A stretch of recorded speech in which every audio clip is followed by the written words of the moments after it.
Bonjour, bonjour. Toujours avec l'examen du bac 2009, session normale, on corrige l'exercice 2 concernant les nombres complexes. Alors, soit m, un nombre complexe, petit m, un nombre complexe différent de 1. Cet exercice, comme vous le voyez, il est constitué de deux parties. La première partie, on considère dans l'ensemble, c'est l'équation E d'inconnu z, c'est z carré moins 1 moins i qui multiplie m plus 1 qui multiplie z, moins i qui multiplie m carré plus 1 égale à 0. Question 1, petit a, vérifier que le discriminant de l'équation E et delta est égal 1 plus i qui multiplie m moins 1, le tout au carré. Petit b, résoudre dans C l'équation E. Petit c, déterminer sous forme algébrique les deux valeurs de m pour que le produit des solutions de l'équation E soit égal à 1. On pose Z1 est égal à 1 moins IM et Z2 est égal à M moins I.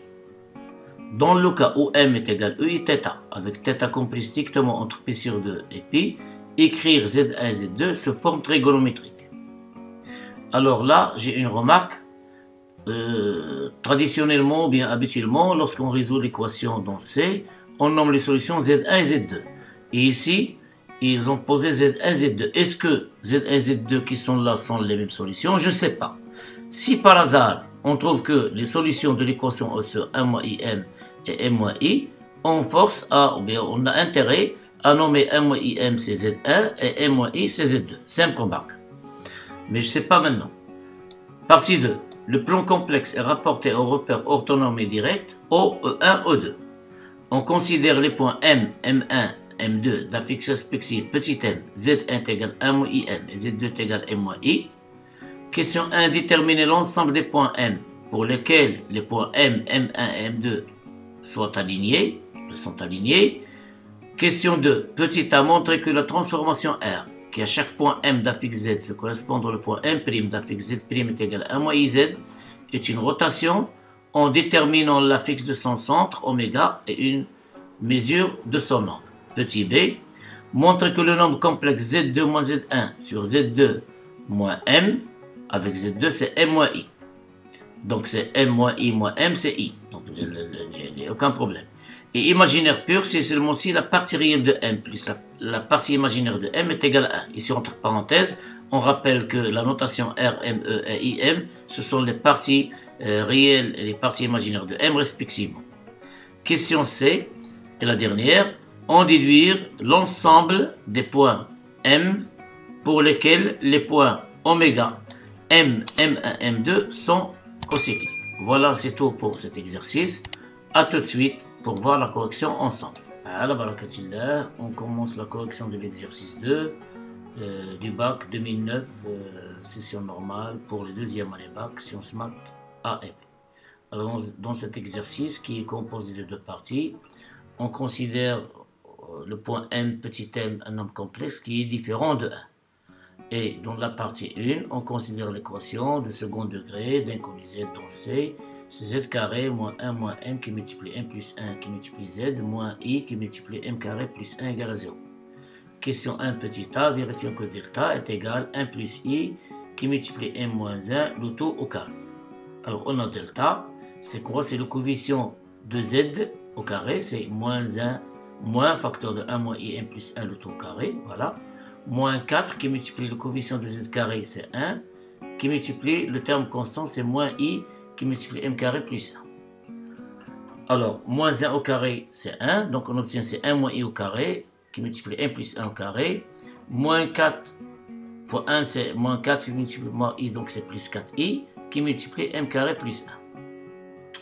Or, on sait que 1 moins i carré est égal à moins 2i. À force de travailler les exercices, beaucoup disent les complexes, on apprend par cœur que 1 moins i au carré, c'est moins 2i, et 1 plus i au carré, c'est 2i. On a 1 moins i au carré, c'est moins 2i.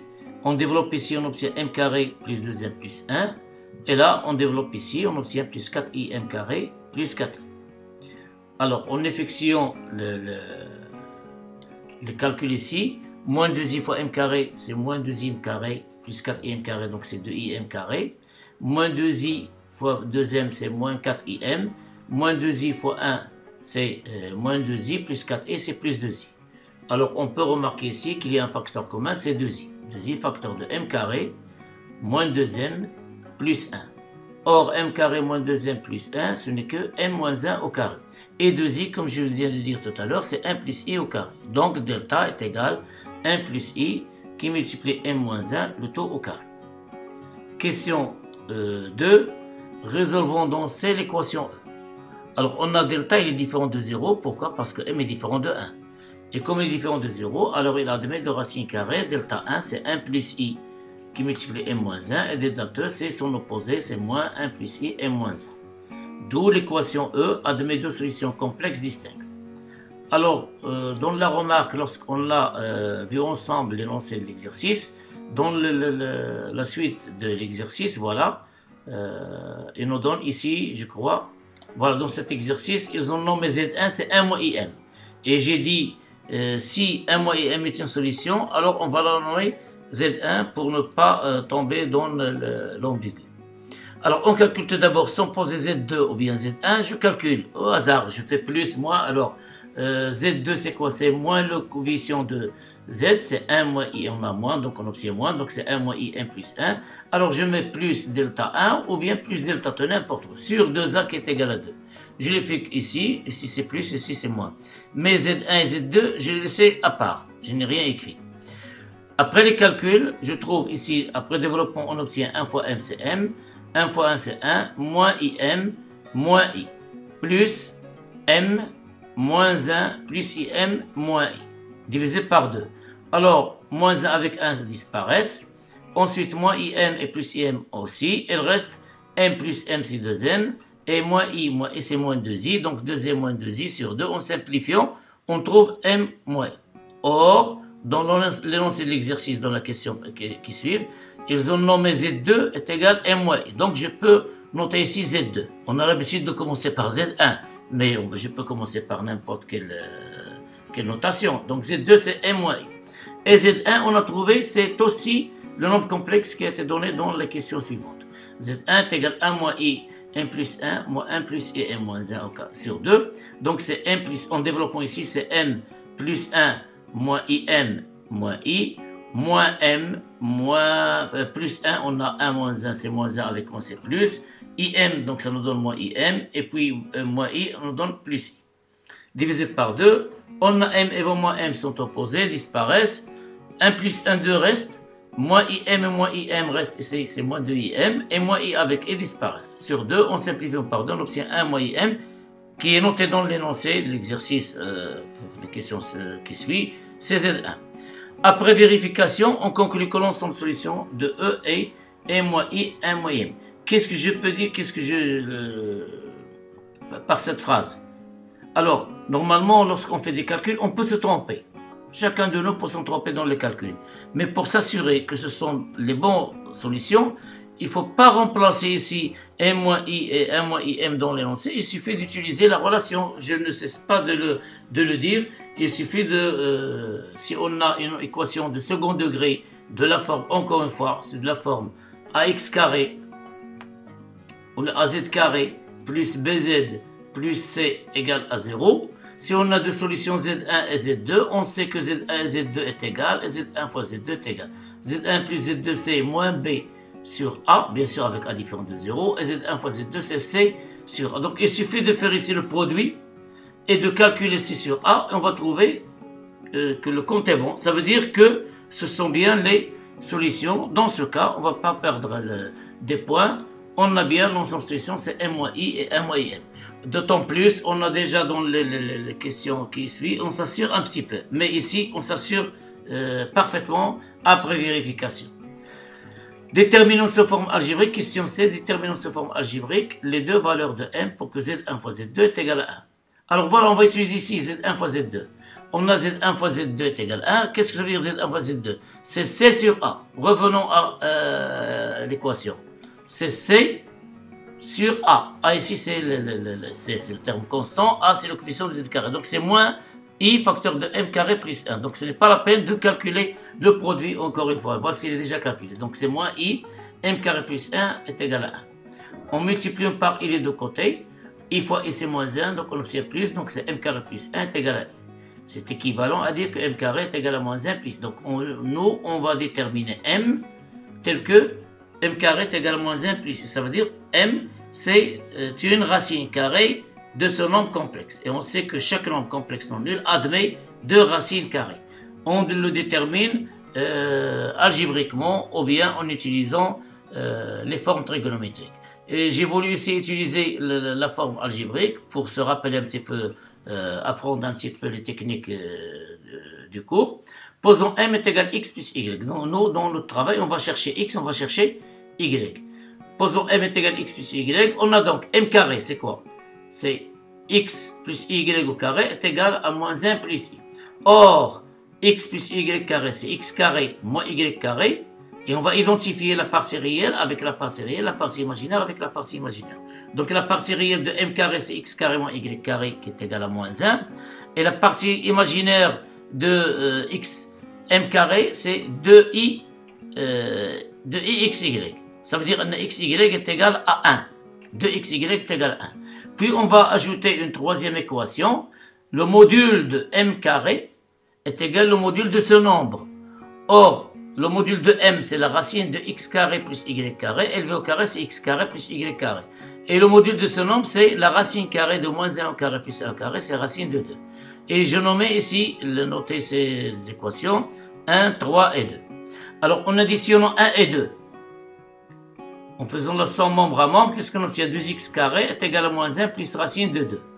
D'où x carré est égal à moins 1 plus racine de 2 sur 2. Et par suite, x est égal plus ou moins la racine de moins 1 plus racine de 2 sur 2. Voilà, x est égal la racine de moins 1 plus racine de 2 sur 2. La racine tout entière. Ou x est égal moins la racine de moins 1 plus racine de 2 sur 2. Et en soustrayant 1 de 2, on va faire 2 moins 1. Donc, ou bien 2 moins 1, x carré moins x carré, y carré moins y carré, c'est donc des y carré, c'est racine de 2 plus 1. Donc, y carré est égal à 1 plus racine de 2 sur 2. De la même manière, y est égal plus ou moins la racine carrée de 1 plus racine de 2 sur 2. Voilà les deux racines. Alors, il faut faire un choix. Alors, le choix, il va dépendre de la relation 3. Qu'est-ce qu'on remarque ici de la relation 3? Que x, y est égal à 1 demi. Et 1 demi est positif, c'est-à-dire le produit du x, y est strictement positif. Ça veut dire que x et y sont de même signe. Donc le choix qu'on va faire va prendre x positif, y positif et x négatif avec y négatif. Et voilà. De la relation 3, on déduit que x et y sont de même signe. Donc les deux valeurs de m pour que z1 fois z2 est égal à 1 sont m1 est égal à la racine carrée de moins 1 plus racine de 2 sur 2, plus i qui multiplie la racine de 1 plus racine de 2 sur 2. Et m2 c'est moins la racine de moins 1 plus racine de 2 sur 2, moins i qui multiplie la racine de 1 plus racine de 2 sur 2. Deuxième question. Si m est égal à θ, avec θ compris strictement entre pi sur 2 et pi, et qui vont z1 et z2 se forment trigonométriques. On a z1, comme elle a été déjà calculée dans les solutions, et comme connotation dans cette question, z1 est égal à 1 moins im. Donc c'est 1 moins i, on remplace m par e i θ. Remarquons que moins i, c'est e moins i θ. Moins i pi sur 2. Donc c'est 1 plus i, e i θ, qui multiplie moins i pi sur 2. Donc en faisant la somme, donc i facteur de θ moins pi sur 2. Alors la transformation qu'on a ici, on va faire ici, c'est ei0. On va faire la somme des angles ici et divisé par 2. Donc c'est 0 plus θ moins pi sur 2 divisé par 2, c'est θ sur 2 moins pi sur 4. Et là, on va mettre 0 moins i. Ça veut dire qu'on obtient i moins θ sur 2 plus moins θ plus pi sur 2 divisé par 2, c'est moins θ sur 2 plus pi sur 4. Ici, on va corriger avec un signe moins. Or, ei alpha plus e moins i alpha, c'est 2i, c'est 2 fois le cosinus de alpha. Donc, on obtient, c'est 2 fois le cosinus de moins θ sur 2 plus pi sur 4, ou bien pi sur 4 moins θ sur 2, qui multiplie ei θ sur 2 moins pi sur 4. Est-ce que c'est une forme exponentielle pour qu'on puisse arriver à une forme trigonométrique?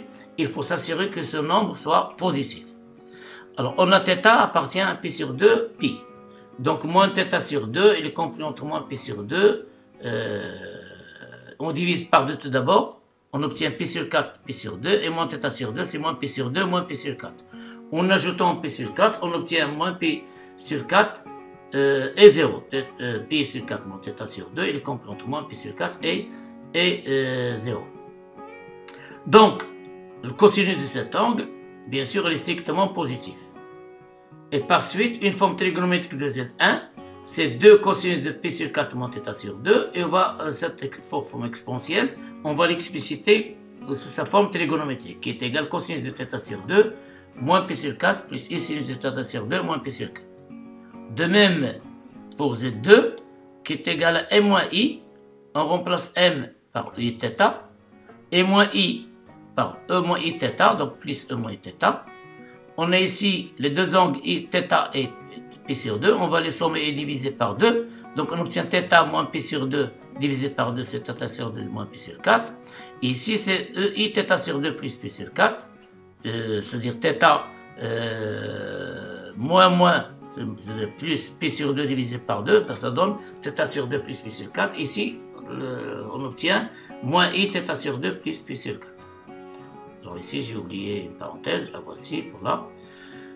Qui est égal à la somme ici, e i alpha plus e moins i alpha, c'est 2 cosinus alpha. Donc c'est 2 cosinus θ sur 2 plus pi sur 4 qui multiplie e θ sur 2 moins pi sur 4. De la même manière, même remarque qu'on a fait, est-ce que ce nombre il est positif? S'il est positif, ça y est, c'est fini. Sinon, on va remédier à ça. Alors, on a θ sur 2 plus pi sur 4. Cette fois-ci, il est compris entre pi sur 2 et 3 pi sur 4. Parce que θ, il est compris entre pi sur 2 et pi. Il faut diviser par 2, ajouter pi sur 4. On va trouver cela. Donc, puisque θ sur 2 plus pi sur 4 compris entre pi sur 2 et 3 pi sur 4, ça veut dire que c'est dans le deuxième quart du cercle trigonométrique, cosinus il est strictement positif. Donc cosinus de θ sur 2 plus pi sur 4, il est strictement positif. Alors pour le rendre positif, on va le multiplier par moins. Mais on va multiplier par moins, pour garder l'égalité, je vais multiplier par moins EIP. Puisque EIP est égal à moins 1. Avec moins c'est plus. Donc comme j'ai multiplié par 1, et 1 il sera transformé de moins 2 moins EIP. Donc, on obtient moins 2 cosinus θ sur 2 plus pi sur 4. EI θ sur 2 moins pi sur 4 fois EIP. En faisant la somme ici de ces exposants dans l'exponentielle. Donc, c'est moins 2 cosinus de θ sur 2 plus pi sur 4. EI θ sur 2 moins pi sur 4 plus pi. Et moins pi sur 4 plus pi, c'est 3 pi sur 4. Qui est égal. Maintenant, je vais transformer au lieu de... On peut le laisser comme ça. Elle est vraie, c'est juste. Parce qu'il est positif. Mais on peut transformer, on sait que cosinus de pi moins x est égal moins cosinus de x. Donc on peut le remplacer par cosinus de pi moins θ sur 2 moins pi sur 4. Donc on a θ sur 2 plus pi sur 4. Donc il devient pi pour remédier à moins pi. Donc c'est pi moins θ sur 2 moins pi sur 4. C'est-à-dire que ce sera intact, c'est e i θ sur 2 plus 3 pi sur 4. Donc c'est 2 cosinus de 3 pi sur 4, moins θ sur 2, EI θ sur 2, plus 3 pi sur 4. Alors vous pouvez, simple vérification, d'encadrer 3 pi sur 2 moins pi sur 4, vous allez trouver que cet angle est situé dans un arc de cercle qui est pour cosinus strictement positif. Donc maintenant, 2 cosinus 3 pi sur 4 moins θ sur 2 est strictement positif. Et par suite, une forme trigonométrique de Z2, c'est 2 cosinus 3 pi sur 4 moins θ sur 2, et on va remplacer ici par sa forme trigonométrique, c'est cosinus de θ sur 2 plus 3 pi sur 4, plus i sinus de θ sur 2 plus 3 pi sur 4. La partie 2, on considère 3 points M, grand M d'affixe petit m, M1 d'affixe 1 moins IM, c'est-à-dire d'affixe, alors c'est Z1 je crois, voilà c'est Z1, et M2 d'affixe Z2 c'est M moins I. Déterminons l'ensemble des points M pour que les points M, M1, M2 soient alignés ou bien sont alignés. Alors on a M, M1, M2 sont alignés. Si seulement si on a l'affixe de M2 moins l'affixe de M, alors l'affixe de M2 c'est M moins I, moins l'affixe de M c'est M sur l'affixe de M1 qui est égal à 1 moins IM, voilà 1 moins IM, moins l'affixe de M appartient à R. Or un nombre complexe appartient à R si seulement si est égal, elle est égale à son conjugué. Donc, tout d'abord, je vais simplifier ce nombre. On a M moins M disparaissent, il reste moins I. Ici, c'est 1 moins M facteur de 1 plus I. Donc, ce nombre, elle est réel si seulement si est égal à son conjugué. Ça veut dire que le conjugué de moins I sur 1 moins M plus I, c'est le conjugué de moins I, c'est I. Et le conjugué de 1, c'est 1. Le conjugué de M, c'est M bar, donc moins M bar, qui multiplie 1 moins I. Moins I, c'est le conjugué de I, qui est égal à lui-même ici, c'est nombre. Z est égal à Z bar. Maintenant, on va multiplier les produits de moins M par extrême. Donc, on obtient I facteur de 1 moins M plus I. Donc, I fois 1, c'est I. Et I, on va le faire entrer ici. Donc, on obtient I moins 1. Donc, on obtient moins M facteur de I moins 1. Voici. Même chose, on va faire ici. Donc, moins I fois 1, c'est moins I. Et moins avec moins, ça devient plus. Donc, plus M bar. Et I, on va le faire entrer ici. I fois 1, c'est I. I fois I, c'est moins 1. Avec moins, c'est plus. Donc, le compte est bon. On va simplifier encore. C'est équivalent à I moins MI plus M est égal à moins I plus M bar I plus M bar. Maintenant, on va faire passer, donc on a tout d'abord les nombres qui vont s'aligner, sinon donc on a, pardon, on obtient, on va faire passer ces deux côtés, M bar I et plus M bar dans ce côté. Donc on obtient M moins M bar, la voici, M moins M bar. Ensuite, on va faire passer M bar I dans ce côté. On obtient moins M bar I. On va factoriser par moins I. On obtient M plus M bar. Et ce I, on va le faire passer de l'autre côté. On obtient moins I avec moins I, c'est moins 2I. Et M moins M bar, c'est 2I l'imaginaire de M. M plus M bar, c'est 2I la partie, c'est 2 réels, c'est 2 fois la partie réelle de M. Avec le I, on obtient moins 2I la partie réelle de M est égale à moins 2I. Remarquons que chaque terme de cette égalité contient 2i. Donc on peut factoriser par 2i. Il reste l'imaginaire de m, moins la partie réelle de m est égale à moins 1.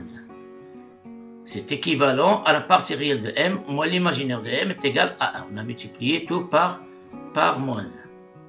Donc si on pose m est égal à x plus y, avec xy différent de 1, 0, pourquoi? Parce que m différent de 0. Alors l'ensemble des points m d'affixe petit m, tels que les points M, M1, M2 sont alignés, et la droite d'équation x moins y est égal à 1, privé bien sûr du point 1, 0. Privé de point 1, 0. Puisque le point 1, 0, il vérifie bien cette équation. Il faut faire attention dans ce cas.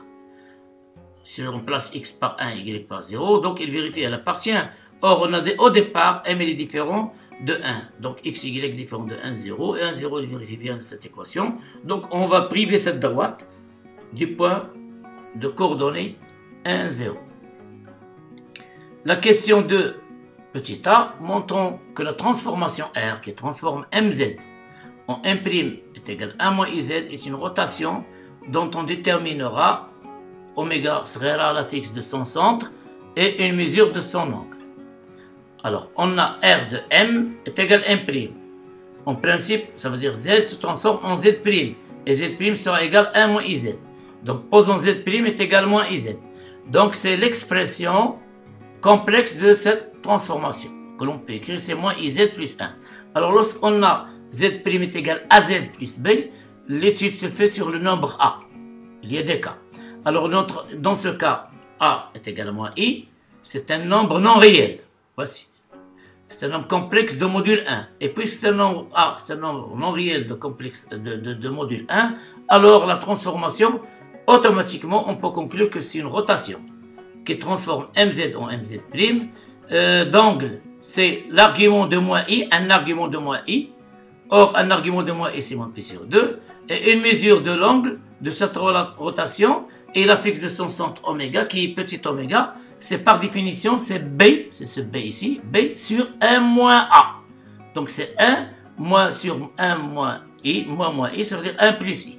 Voilà. 1 sur 1 moins I, c'est égal à 1 plus I. Et 1 plus I, on va multiplier par 1 moins I, numérateur, dénominateur. On obtient ces 2 ici, on obtient 1 moins I. Donc 1 sur 2, donc c'est 1 demi moins 1 demi. Et par suite, la fixe du centre, c'est 1 demi moins 1 demi. Finalement, R est une rotation d'angle moins pi sur 2 et de centre oméga d'affixe 1 demi moins 1 demi. Pour la question petit b, montrons que Z2 moins Z1 sur, ZE moins Z1 sur Z2 moins M est imaginaire pur si et seulement si la partie réelle de M plus la partie imaginaire est égal à 1. Alors on sait toutes et tous qu'un nombre complexe et imaginaire pur, si et seulement si son conjugué est égal à son opposé. Donc c'est équivalent au conjugué de ce nombre, c'est celui-là, est égal moins ce nombre, c'est son opposé, moins 2. Donc, d'après les règles de calcul de conjugué, on a le conjugué du rapport, c'est le conjugué de numérateur sur le conjugué de numérateur, c'est-à-dire c'est Z2 bar moins Z1 bar sur Z2 bar moins M bar, qui est égal à moins Z2 moins Z1 sur Z2 moins M. Alors, Z2, c'est M moins I, donc son conjugué, c'est M bar plus I. Et Z1, c'est 1 moins IM, son conjugué, c'est 1 plus IM bar. Donc, Z2 bar, M bar plus I, moins 1 plus IM bar. On va le multiplier par Z2 moins M, et Z2 c'est M moins I, donc c'est M moins I moins M.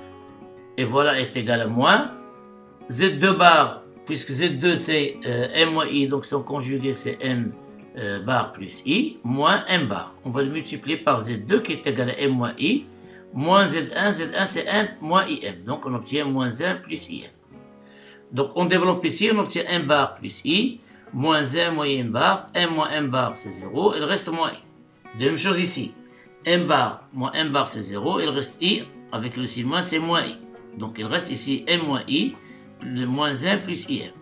En simplifiant par ce moins I, alors on va faire passer M bar dans ce côté. Qu'est-ce qu'on obtient? M moins M bar, voici. Et IM moins IM bar dans ce côté aussi. Donc c'est plus IM bar. Donc on obtient I facteur de 1 plus IM bar. Moins 1 avec moins 1 disparaissent. Mais ce moins I, on va le faire passer dans l'autre côté. Donc on obtient moins I plus I, c'est 2I. Donc est égal à 2I. Or, M moins M bar, c'est 2I imaginaire de M. Et M plus M bar, c'est 2 fois la partie réelle de M multiplié par I. Donc c'est 2I, la partie réelle de M est égale à 2I. On constate qu'il y a 2I dans chaque comme facteur dans chaque terme. On va simplifier par 2I. Qu'est-ce qu'il reste? C'est IM. La partie imaginaire de M plus la partie réelle de M est égale à 1, ou bien la partie réelle de M plus la partie imaginaire de M est égale à 1. Finalement, Z2 moins Z1 sur Z2 moins M est imaginaire pur, si et seulement si la partie réelle de M plus la partie imaginaire de M est égale à 1. La dernière question, déduisons l'ensemble des points M d'affixe petit m pour lesquels les points M, oméga, M, M1, M2 sont cocycles, c'est-à-dire appartiennent à un même cercle. Remarquons qu'on a Z1, c'est quoi? C'est 1 moins IM. La définition de Z1, c'est 1 moins IM. Et donc, d'après la question grand de 2A, on déduit que M1 d'affixe Z est l'image de quoi? L'image de M d'affixe M. Par la rotation R de centre oméga et d'angle moins π sur 2. Ça veut dire que le triangle oméga M, M1 est rectangle et isocèle en oméga. Et par suite, les points oméga M, M1 appartiennent à un même cercle de diamètre MM1. Il existe un unique cercle qui passe par les points oméga M, M'. Puisqu'ici, ce triangle est rectangle. Isocèle par isocèle, on s'en fout. Mais puisqu'il est rectangle en oméga, donc il existe un cercle circonscrit au triangle oméga M, M'. Et ce cercle, il aura le diamètre MM'. Donc, les points oméga M, M1 plutôt M1, MM1 sont des points cocycliques, il appartient à un même cercle de diamètre MM1. Mais nous, on veut montrer que les 4 points oméga M, M1, M2 sont cocycliques. Donc déjà, le oméga M, M1 appartient à un même cercle de diamètre M1. Il suffit maintenant de montrer, d'imposer à M2 qu'il appartient à ce cercle, ça veut dire que le triangle M, M1, M2, elle est rectangle en M2. C'est ça ce qu'on va faire. Et de là, on va déterminer la condition nécessaire et suffisante. Donc, pour que oméga M, M1, M2 soit cocyclique, il suffit que M2 appartient à ce cercle de diamètre MM1. En d'autres termes, il faut que le triangle M2, MM1 est rectangle en M2, ce qui est équivalent à Z2 moins Z1 sur Z2 moins M, soit imaginaire pur, pour que ce triangle soit rectangle en M2. Il faut que Z2 moins Z1 sur Z2 moins M1 soit imaginaire pur. Or, d'après la question précédente, grand de 2b, pour que ce nombre soit imaginaire pur, il suffit que la partie réelle de M plus la partie imaginaire de M est égale à 1. Alors, en conclusion, l'ensemble des points M d'affixe petit m pour lesquels oméga m, m1, m2 sont cocycliques, et la droite d'équation x plus y moins 1 égale à 0, privé du point 1, 0, et cela si on pose le nombre m est égal à x plus y, et voilà x plus y est égal à 1. Donc, ça donne x plus y moins 1 égale à 0. On le prive bien sûr de 1 du point de 1, 0 parce que m est différent de 1.